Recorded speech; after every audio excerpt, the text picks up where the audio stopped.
You're listening to the My Simplified Life podcast, and this is episode number 102.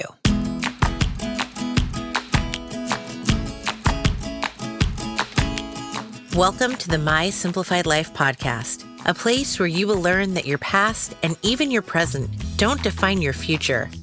Regardless of what stage of life you're in, I want you to feel inspired and encouraged to pursue your dreams, simplify your life, and start taking action today. I'm your host, Michelle Glogovac, and I'm excited to share my stories and life lessons with you while taking you on my own journey. This is My Simplified Life.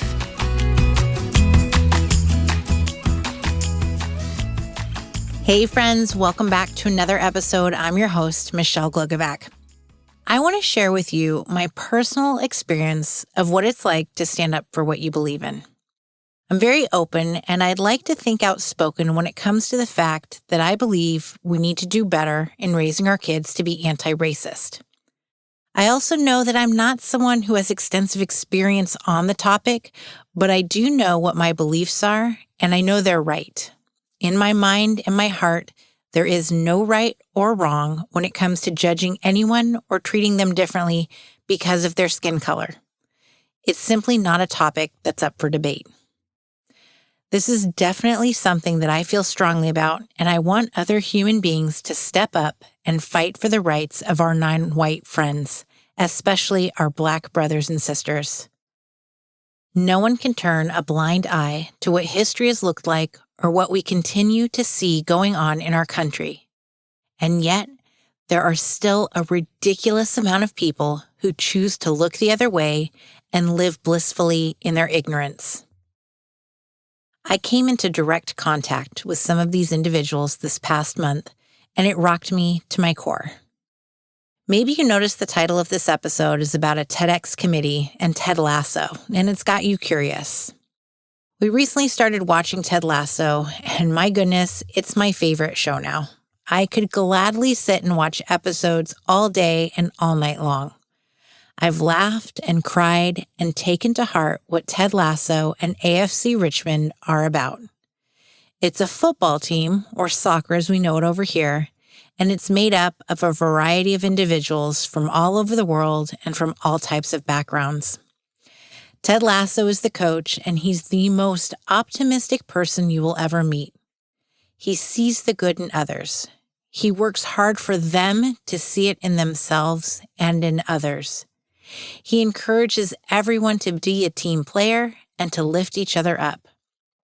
We need positive people like Ted Lasso, and here's why. I shared in episode 83 about how I'm working to raise anti-racist children. I also spoke about how I believe that white moms need to really lead the way in ending racism because it's a learned behavior. I want my children to stand up for others, to see color, acknowledge it, and for history to never repeat itself.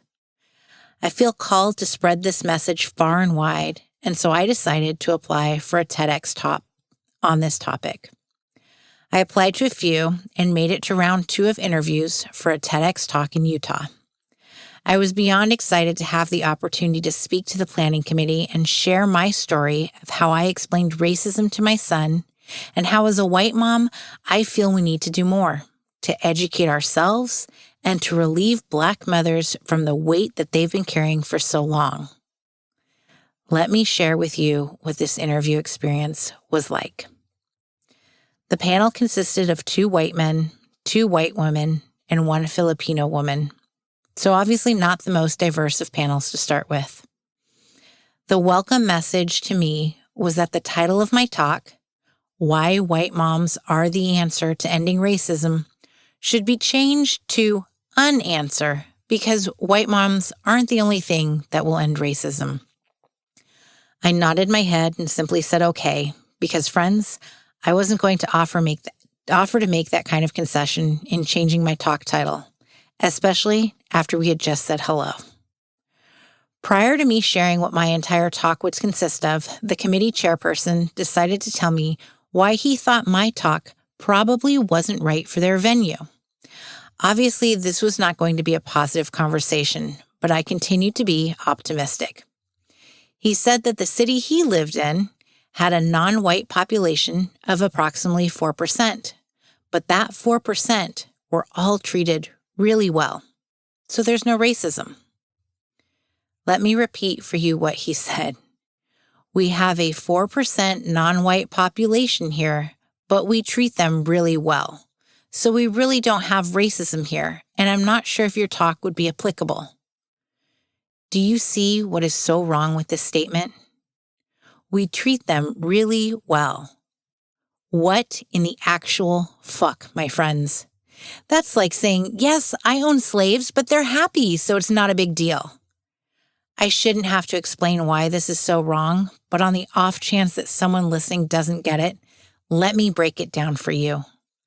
No one has a right to say how someone else feels, and in fact, when you claim to treat another person really well, it says to me that you probably actually treat them like crap, and you are absolutely ignorant to what someone is going through. How dare anyone try to speak for a group of individuals who have continued to be treated as less than for centuries? My response to this comment was that I too know what it's like to live in a predominantly white community, because where I grew up in Paradise, there was only a handful of Black people. But I can assure you that although some may have treated them with kindness, I saw crosses burned on front lawns. Therefore, I know that they weren't all treated well by everyone, and that's not a statement that we can say. With this, I was then able to go into detail around my proposed talk.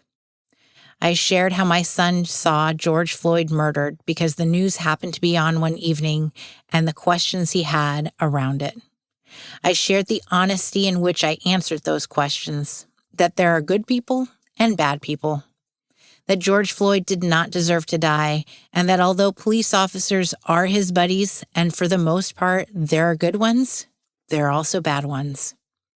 We discussed how George Floyd was a Black man, and because he was Black, that meant that Officer Derek Chauvin hated him because of his skin color. I told him how we see skin colors and how those colors have meant that not everyone has been treated equally over the years, but that now it's our job to do better. I encouraged him to speak up and stand up for anyone who is ever being made fun of or treated as less than, and that it is okay to speak up and out and to tell an adult. How we have books that also discuss the differences in others, whether it's our skin color or something else, and how we all have the right to be treated equally everywhere. I was given 5 minutes in total to speak on all of this, including how racism is a learned behavior. Therefore, if white mothers are teaching our children to do better, then we have the potential to end racism.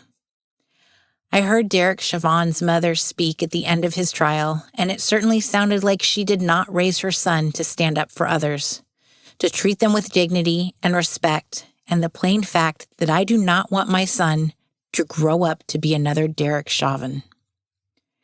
As I wrapped it up, the committee chair thanked me and said, although I'm a single white man and this talk doesn't apply to me, it is something I'd like to hear more about.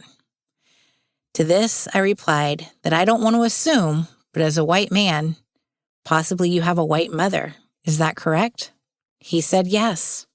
And I said, well, then this talk would apply to your mother, whom I assume raised you properly and to be an anti-racist. Therefore, this talk does apply to you. That was met with silence and what I hope was a mic drop type of moment. The other committee members were then allowed to ask me questions. I was met with rave reviews from the only non-white committee member who shared her stories of working in diversity and equity and how racism is certainly prevalent in Utah, as well as a big thank you and great feedback from one of the white females on the panel. The only two that were left was an older white man who finally turned on his camera to say that he had no questions and promptly turned his camera off again. Obviously, he was enthralled with what I had to say. Last was a middle-aged white woman who started off by saying, quote, let me preface my question by saying that I'm not saying that instead of Black Lives Matter, that all lives matter, but why shouldn't all mothers be responsible for raising anti-racist kids? The fact that she prefaced her question with that statement said to me that she very much so was saying that all lives matter. And I knew that it was now my time to not only fight for what I believed in, but to try my best to educate the ignorant. I stepped up to the plate, and I explained how all mothers do have that responsibility, but, and a very big but, as white moms, we haven't had to educate our sons on how the tone of their voice can get them into trouble, or how they need to keep their hands at 10 and 2 when they're pulled over by a police officer, or not to put a hoodie on over their head. We haven't had the burden of trying to educate other moms or live out a history of racism and segregation. We don't see Black officers out killing white men simply because they're white. No, we've seen white cops killing Black men for simply being Black and having such hatred in their hearts. As white moms, it is way overdue for us to carry some of that burden and lighten the load of our Black sisters. We need to pick up the slack and do better by educating our children. Friends, I made this woman physically uncomfortable. She started to grab at her blouse and move in her chair, and I kept going. I have talked about getting comfortable with being uncomfortable, but at this moment in time, I was really damn comfortable and it felt good. Yet it also made me feel sad and angry that I would have to take this opportunity to educate the ignorant. But that's what my TedX Talk was ultimately all about, wasn't it? White moms are the answer to ending racism. No, I didn't get accepted for the TEDx Talk in Utah. Go figure. But I gave my speech to a panel of people who needed to hear it most. It would appear that I didn't change minds for at least 2, but hopefully it laid the seed to make them think a bit more and to be less comfortable with their blatant ignorance. Have you heard of people saying they're exhausted? Exhausted by the news, exhausted of having to educate and talk over and over about the same thing, only for others not to understand. Well, I'm privileged. For 38 years, I didn't feel exhausted, but now I do. And now I understand how my Black friends must feel. They've been living this reality all of their lives. I've only just stepped up. I haven't been fighting this fight for long, and yet I'm tired. Tired of having to explain to grown people why it's important that we do better. Why the history of racism still rages on today. I'm going to be blunt and say that if you still don't get it, you're stupid. You aren't listening. You don't care. You are turning a blind eye and a deaf ear on what is right in front of you. It doesn't take being an adult or a scholar to understand this. I have young children who get it. And if they can grasp this concept that everyone should be treated equally, then damn it, grown-ass adults should be able to understand it. I just said something that I want to talk more about. I told you I'm privileged. Let's talk about what privilege actually means. There's a lot of types of privilege, and lately we hear more and more about white privilege and white fragility. White fragility is discomfort and defensiveness on the part of a white person when confronted by information about racial inequality and injustice.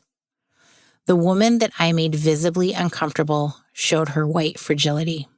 She didn't like being told that our history of racism has sucked, and those of us around today need to do better.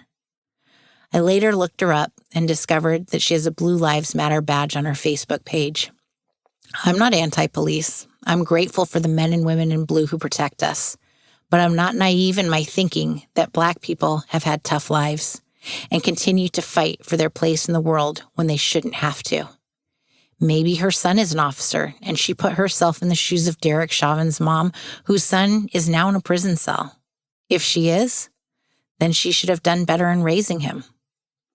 White privilege are inherent advantages possessed by a white person on the basis of their race in a society characterized by racial inequality and injustice. I am a privileged white woman because I didn't come up against racial issues for the vast majority of my life. I didn't speak out against it. I wasn't singled out or discriminated against because I was white. And for anyone who doesn't like these words, let me remind you that this isn't about you. This is about standing up for others, for Black men and women, for those people who continue to wake up every single day and face such hatred. And why? Because they have a different skin color than others. I'm saddened that I won't be taking a stage to let this all be known and to try to change the mindsets of those who need it. But I am proud of having that moment in time in my life where I was able to face individuals with their backwards thinking and meet them head on. I want racists to feel uncomfortable. They shouldn't have the opportunity to be okay with saying things like all lives matter and why isn't this up to all mothers? No. It's time for those who've been comfortable with discriminating to be uncomfortable and to be the minority.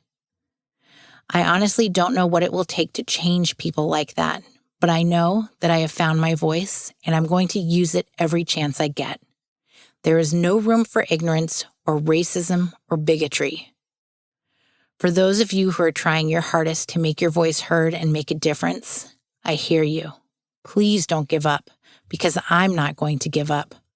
I'm going to keep talking and working hard to ensure that the world changes, that our neighbors change, that TEDx panels become more diverse and encompassing of topics that really do affect their small-minded communities, that the words we use are more carefully chosen, that blanket statements aren't made, that we listen when others speak, and not just to the words, but to the experiences and meaning behind them. We've all seen this play out on TV, with events like the white couple armed with guns and illusions that Black people were trespassing on their property to get to them. But when we see that, we just think, wow. At the same time, that's not our neighbor, nor are we the person they're aiming their guns at. There's a distance between those events and our real lives, and yet these people are out there. They are more than okay with standing up for what they believe in, no matter how incredibly ass-backward and wrong it is. It's time we take that lesson from them. It's time we stand up for what we believe in and make it known. We need to be more vocal, especially us white moms. Start by talking to your kids at home. Have honest conversations with them. Don't be afraid to speak up. I'm not saying that it won't be scary when you do it, but I will tell you that if you truly believe in equal rights, the words will simply flow out of you. You won't need to worry about what to say because you will just say it. My hope is that if more of us speak up, if more of us correct others when they spew the bullshit they believe, then we can finally see change happen. There is right and there is wrong, and I'm on the side of right. Until next week, my friends, speak up, make the ignorant uncomfortable, and be the change.